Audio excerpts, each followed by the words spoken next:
Hello everyone, I'm Chelsea Harris. I'm a founder of this beautiful company, Inspired Mama, and I'm also a mother to 4 very energetic boys. I was trying to record this video without having them interrupt me and it wasn't going to happen, so they're on board. Now, I'm a businesswoman and obviously I'm a mum, and so I totally understand the challenges of trying to balance a successful career and a busy family life. My journey actually began 2 decades ago in public education, and since then I've been working really close with struggling families. This experience, coupled with my own motherhood journey, has actually led me to create the company of Inspired Mama. Now, as a result of that, I retrained as a health and mindset coach, I became a personal trainer, and I also trained as a nutrition coach. This has allowed me to provide a really comprehensive support for working mothers. Now, in the past 7 years, I've been consulting, coaching, and training women worldwide, offering streamlined health solutions and personal development courses. Now, our programs address the 3 core challenges that modern women face: a lack of time, stress management, and just fatigue from feeling like we're trying to do too much and juggle too many responsibilities. And so today I'm really excited to dive into a topic that's actually crucial for us to be able to sustain and maintain our health and our sanity in this really fast-paced world. And that's the stress management blueprint. So what we're going to explore in this training is just how stress affects us physically and emotionally, but more importantly, how we can develop some really proactive strategies to manage it, not just for us, but also for our family unit. And so in this session, we're going to discuss several key components to effective stress management. I'm going to help you identify your stress triggers and your patterns. I want you to understand the psychological changes that occur when we're stressed. I want to give you a framework in which will allow you to proactively manage your stress through techniques. This is going to allow you to create sustainable habits for long-term stress relief, which we all need because our kids need it from us and we need it as well.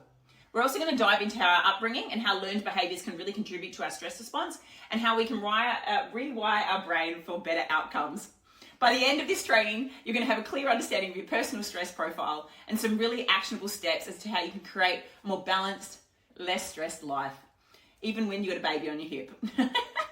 You're going to learn how to stay lower on the stress scale and maintain clarity and calmness, even in those really challenging situations and when you feel like you've got a ton on your plate. So if you're ready to take control of your stress and transform your life, let's dive into this stress management blueprint. Stress is like the one thing that when I talk to women about why they get derailed from their health and why they can't be consistent 52 weeks a year, stress is that one thing that comes up. It's not a lack of knowledge. They know what they need to be eating. They know that they need to be moving their body. They know that they need to curb binge eating or emotional eating. But what happens is when we get into that heightened stress state, we can't make a better choice.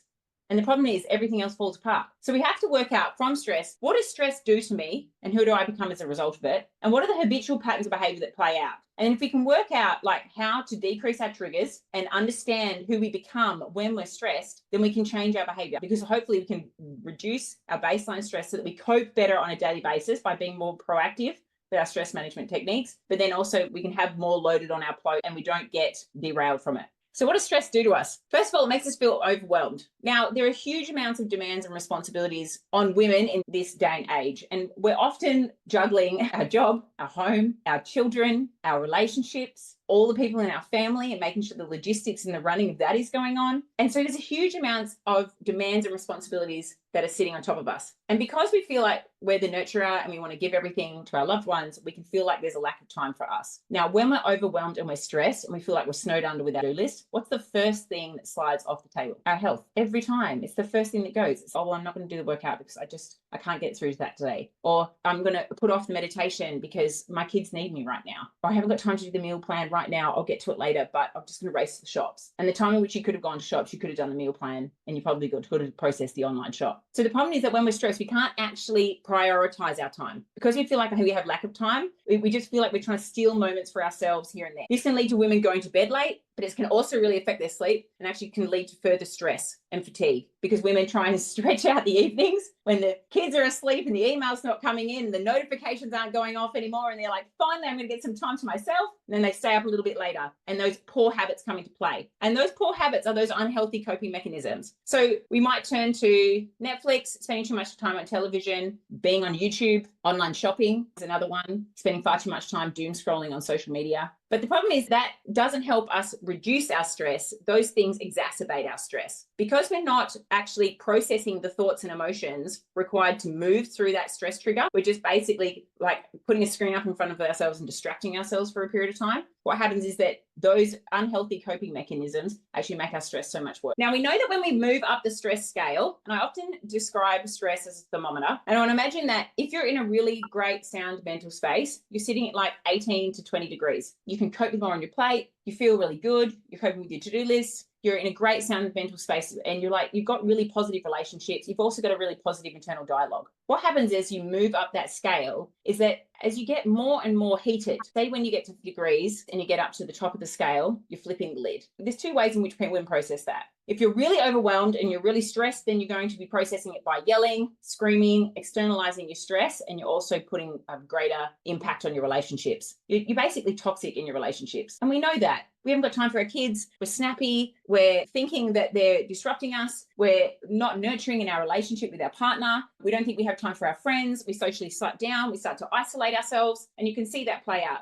Which people process stress. They're either internalizing stress, which is like where you're like holding on to it. You've got this negative internal dialogue. You're saying to yourself things like, I can't cope. This is too much for me. I'm not going to get through this. I feel overwhelmed. And that terminology triggers this physiological response, which is heightened heart rate. You feel sick in your stomach. Your mind is racing. You can see how the pattern plays out. So you have to work out for yourself, are you reactive in stress management? And do you blow up at people, or do you internalize the stress? And what happens when you do that? And what emotions do you struggle to manage when you're in that state? Now, when I talk about baseline stress, I'm talking about where you sit on the scale. So I would say most days I sit about 18 to 20. I've got a huge amount of stress on my plate. I might bump up to 23, 24. But that's because I'm someone who meditates, I exercise, I journal really frequently. And so I'm proactive in my management strategies. The problem I find with most people is that the ones who end up turning to food are the ones who aren't proactive in their stress management techniques. What happens is they get too high on the scale and then they're like, now I need a solution, rather than being proactive in the stress management techniques to keep them lower on the scale. So when more things go on the plate, they don't get to the point which they're like going to that pattern of behavior and then going for the food. Now, when you start to move up that stress scale, I want you to think about the changes in your physiology. So for me,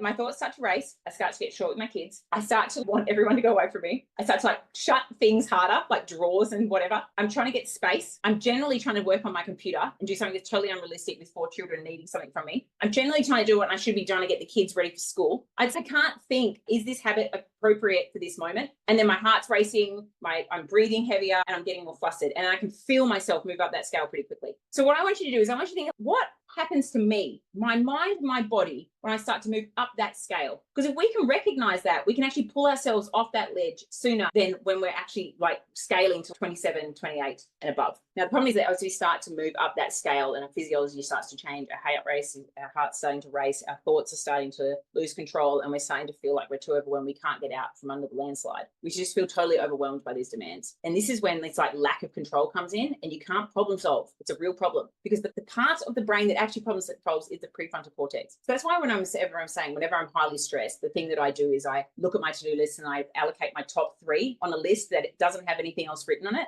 The reason why I'm always allocating it to only 3 and my top 3 is because it helps my brain sort through what is it that I need to prioritize right now? What is it that I need to pull out and just focus on in this minute? Rather than looking at this whole thing and feeling I'm mentally shutting down, like I'm unable to regulate my emotions, like I don't feel like I have any solutions. I have to say to myself, okay, what am I going to pull out of it? And what are those top 3 things that if I moved through, I know that I would get myself back into that state where I'm actually finding solutions again. So the worst thing about when we hit above 27 above is what we do to our relationships. Externalizing stress through this snapping and this negativity, it's so detrimental for our kids. It's so detrimental for us. We feel disconnected, and it's also detrimental for our relationship. It's also detrimental for our friendships because we feel like it's us and it's them. We don't want to connect. We want to socially isolate. And let's be honest, when I'm really highly stressed, I literally just want to stay in bed. I just want to pull the cover over my head. And it's this feeling of I want to shut out the world. I just want to withdraw from those family and social activities. That's a horrible place to be. But the worst thing about that is that when we're in that space, we have real difficulty in listening or responding to those people that we love. We won't take on their advice. We're not going to listen to them. We just feel like nothing that they say, they don't understand us, they don't get us. And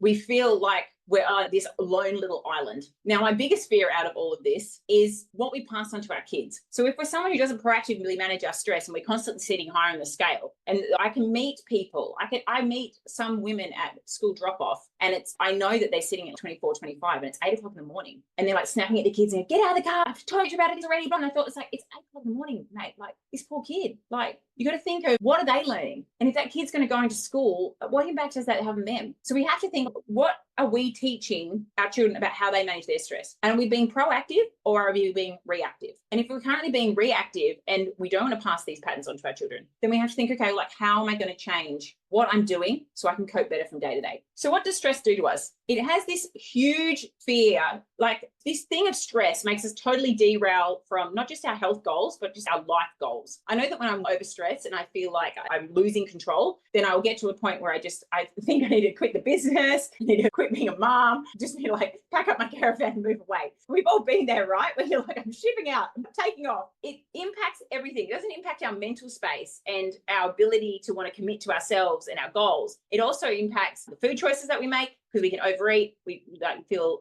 loss of control, we feel like we have strained relationships, and we feel this in this space. Although we're probably moving less and probably not exercising as much, we feel burnt out and we feel exhausted. And that's because our brain is just running on overdrive, and it's not great. This then spirals in, this makes us spiral in this space of mental negativity. So what do we want to experience instead? And how do we manage our stress so that these things don't take over? Stress, positive, proactive stress management techniques are the only way that we can cope better with what's going on in life. It's the only way that we can experience happiness and success through our everyday life and the daily grind. So the first thing you have to do is you have to experience and understand that your body is going through this change of state, and you have to understand what your triggers are. Often women don't even realize where they sit on that scale. And so part of your journey today is working out, where do I sit on that scale? If I had to rank myself from 18 to 20, which is where I get through life and barely anything tips me over the edge, to 8 and above, where I'm flipping the lid pretty consistently or internalizing stress pretty frequently, what is it that I need to change about my approach so that I can make sure that is not my current baseline stress and I can drag it down that thermometer? The challenge is, and this is what I find hard when coaching women, is that stress management practices aren't something that you can measure. So women love to measure the stats that they've burnt on their watch, or they love to measure how many calories they've consumed. They don't love it, but it's a measurable thing, right? And the problem with doing a meditation or doing a gratitude practice or doing a journaling session or entering the stress-free zone is that it's not measurable. So you do it and you're like, I don't really know if it's having any impact. But does creating time for yourself and space for yourself to manage your thoughts and your emotions, which is the only way that we process stress, have an impact over a longer period of time? Absolutely. Is it something that you can measure and say, this was effective this week? No, you can't. Do you have to trust the process? Yes, you do. And so it's really important that you go, okay, if I'm sitting high on that scale, I'm clearly not coping that well, I need to bring more of these stress management practices into my daily life, and I need to prioritize them just as much as I would how I fuel my body and how I move my body. We want to get to a space where we can move through our day with calmness and clarity. And there are several things that we focus on throughout acceleration and momentum. It's your time management, which is huge. It's all the brain dumping, getting everything out of your head and having a strategy to which you can put it down on a piece of paper and have those working zones, like I talk about. It's making sure that you're scheduling, entering the stress-free zone. It's organizing a calm state within your home on a day-to-day basis, or within your work life on a day-to-day basis. It's not thinking, oh, now I'm really stressed and I'm wound up and now I'm going to have the bath, or I'm really stressed at round stop, now I need to go for a walk on my own. It's trying to get to this space where we're able to integrate it into our lives on a daily basis so we can stay further down that scale. If we're able to feel in control because we've got a set routine, we know what we need to do, we know what we need to prioritize, we feel like when we go to the shops, we don't forget things, we feel like we don't constantly forget things for our children, we feel like we can manage everybody else's lives through these electronic tools that we're utilizing, then what you'll find is that you will create more space for you to be able to manage your own health. The main thing that women say to me is that I don't have time. I don't have time to manage my health. I don't have time to fit and exercise. I don't have time to meal plan. I don't have time to do meditation. And what I often think is, no, it's not that you don't have time. It's that you lack routine and you lack the ability to work out where it all has to fit. Because these same women are the people who are happy to spend an hour on social media, scrolling every night. These women are the same people who watch a series of Netflix or something every night because that's how they manage their stress. These are the same women that tell me that they can't get out of bed in the morning because they're so fatigued and yet they've stayed up too late and now they're pressing the snooze button. So that's not that they're so stressed or they're so L1 or they don't have the time. It's that they're not using the correct strategies. And when we do put all these strategies in place and we do create time for ourselves, the best thing is that we can have improved relationships and we can feel greater support. The major thing that we're aspiring for here is to feel like we have a balance and fulfillment and that we can manage our work, our family, and our health. And that's the thing with stress.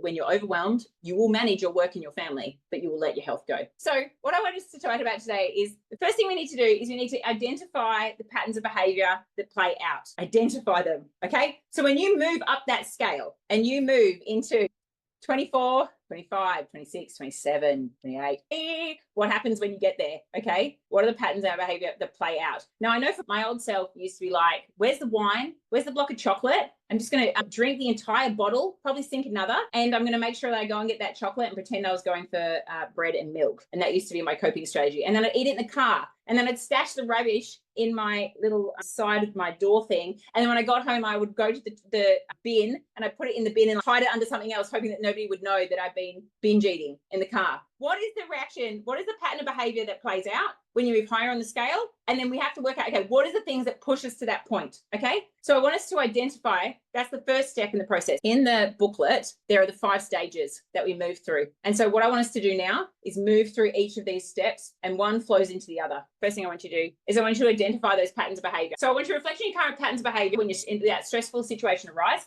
And I want you to think about, how do I actually respond? Do I lash out? Do I overeat? Do I shut down? Because identifying these patterns can help us recognize when we're triggered and what we're moving through when we move up the scale. The next thing I want you to do is I want you to look back on your upbringing and how your parents and your family members handled stress. Whoa, this is always a little bit of a sticking point. Our stress responses are generally often learned behaviors from our childhood environment, hence the booze. That's why I mind alcohol so much, because my dad loved booze. So you can see it within yourself what plays out, right? So just have a bit of a think of what it is that I'm doing now that was probably learned.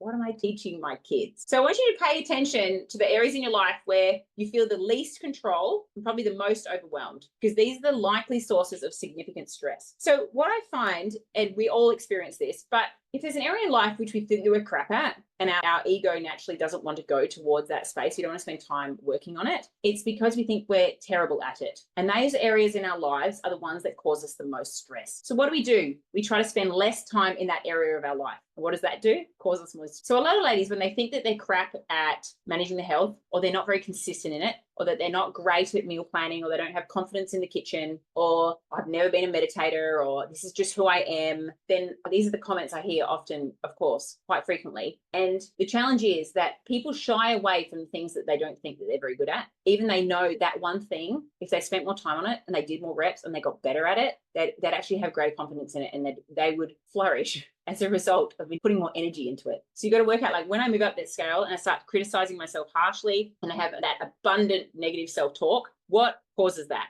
What are the patterns of behavior that I go into? The next thing we want to do is we want to try and purge our triggers. Now, I don't live under a rock, and I don't expect you to push your kids out the front door, but we need to work out, okay, what are the things that stress us out? And what can we do to eliminate those stress triggers on a daily basis? So women will talk to me about, it's my morning routine. Every morning I'm like, it's just chaotic. I try to do everything in the morning. It's crazy, and I don't leave myself enough time. And then I'm like raced out the door. I haven't done anything for myself. I've hit snooze 5 times, and now I'm expecting myself to get to work and be in a sound state of mind. And it's then what we need to solve is how much you're trying to fit into your morning routine. So if you think on the first one, okay, what are my triggers? What are the areas in my life which stress me out? And we try to identify, okay, what's the root cause of that stress triggers? Can we make adjustments or changes if it's feasible? Of course, this might mean that we have to adjust certain habits, or maybe we need to change certain daily practices that are contributing to our stress at the moment. Doing things like practicing the stress management techniques, considering consistently, like entering the stress-free zone, or the meditation, or the journaling, like I've been talking about, they can actually help us rewire our triggers over time. So what you'll find is, I used to be a very reactive person, because when I was growing up, that was just the household I was in. Everybody loved Barney. And then as I've gotten older, I realized I don't want to be in a house where everyone loves Barney. I've had to change my emotional response. But the way in which I've done that is understanding what happens to my body when it changes. What is it that pushes me off the ledge? And what are my thoughts, and how do they change when I start to get pushed over the edge? Because there used to be statements I'd say to myself, like, oh, I'm not coping, or I'm drowning, or this is too hard for me, or no one ever helps me. I used to say those things, and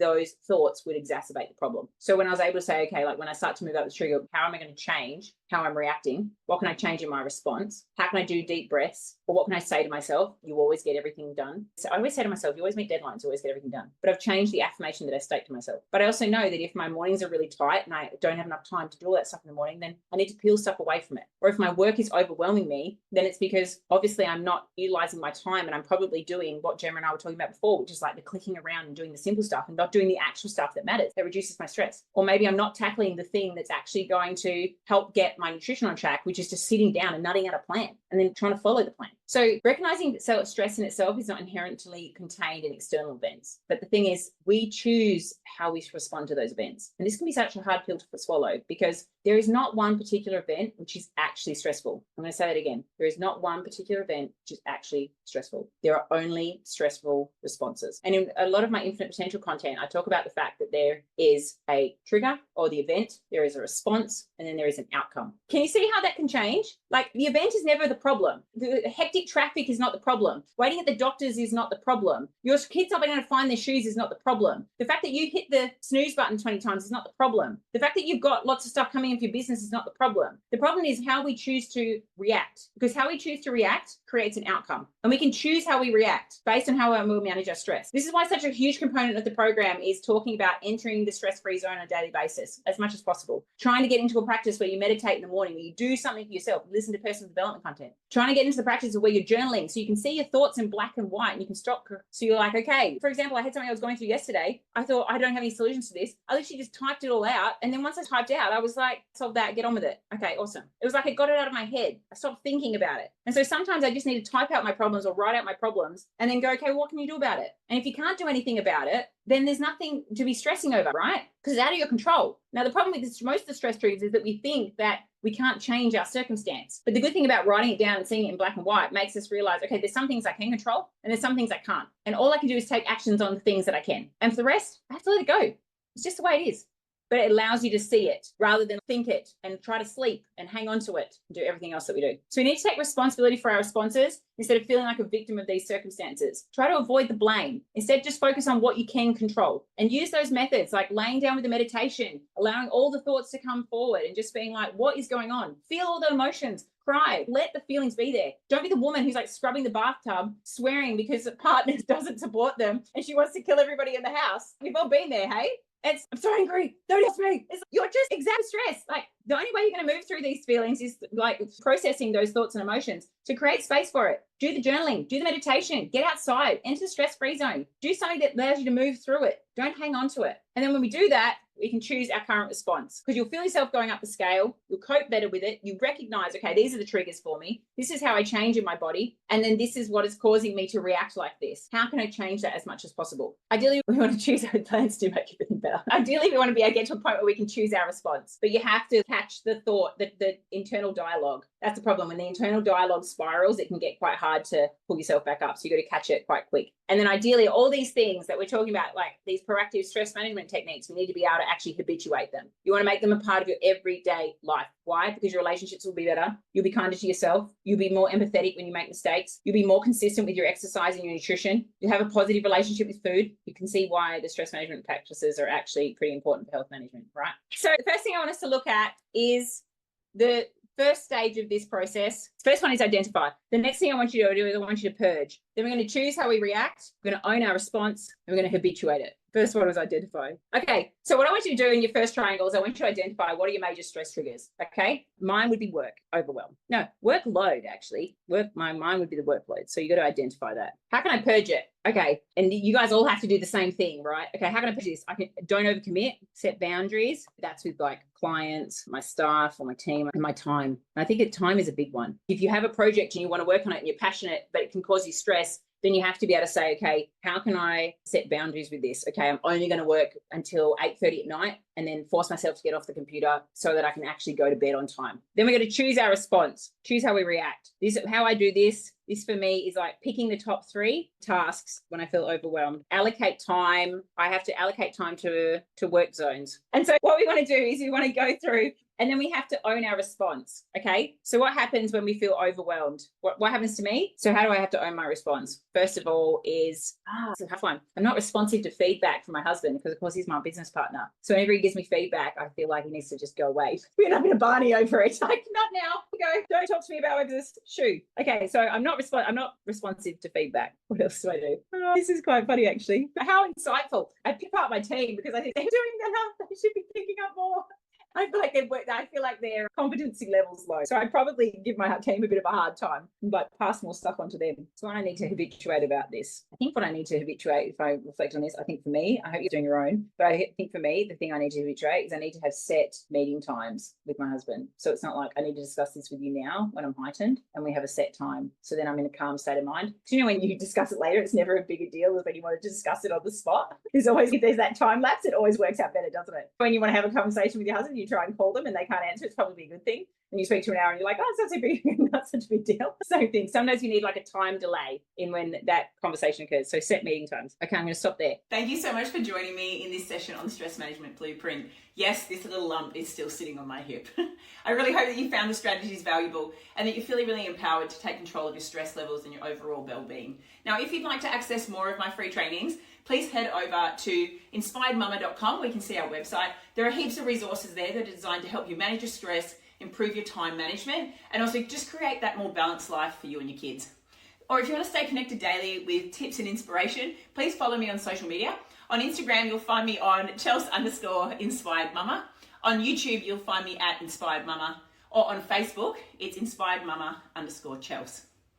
If you're looking for free support to implement what you've learned today and beyond, I invite you to join our Inspired Mama support group on Facebook. It's a beautiful community where my team and I nurture and support busy women like yourself to create a less stressful and more fulfilling life. Thank you so much for your time and attention. And here's to living a life which is lower in stress, where your relationships are improved and you're living your most inspired and balanced life. Have a great day.